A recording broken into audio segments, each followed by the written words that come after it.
আজকে আমি বের হচ্ছি একটু ফ্রেশ এয়ার নিতে। আর হ্যাঁ, অবশ্যই আমার হিজাব আছে আমার সাথে। সকালের আলোটা আজ একটু ভিন্ন রকম লাগছে। মনে হচ্ছে আজকের রাস্তাগুলো ভিন্ন গল্প বলছে। ছোটবেলায় আমি ভাবতাম পৃথিবী শুধু বইয়ের পাতায় থাকে।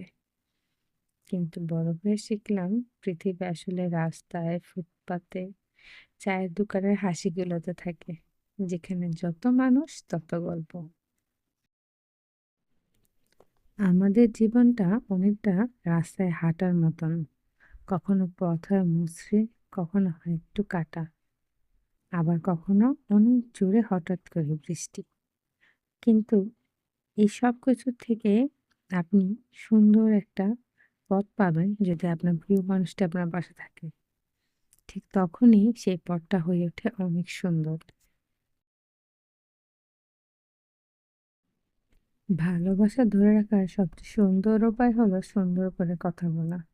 দিনে অন্তত 15 মিনিট দুজন মিলে সুন্দর করে কথা বলুন, গল্প করুন, একে অপরের খবর নিন। এতে কিন্তু সম্পর্কটা অনেক মজবুত হয়। সংসারকে সুখী রাখতে আর নিজে সুখী হতে আসলে বেশি কিছু লাগে না, লাগে শুধু আমরা শব্দটা ধরে রাখার ক্ষমতা। তোমরা সবাই ভালো থেকো, তোমাদের সাথে আমার আবার কথা হবে, অনেক অনেক গল্প হবে।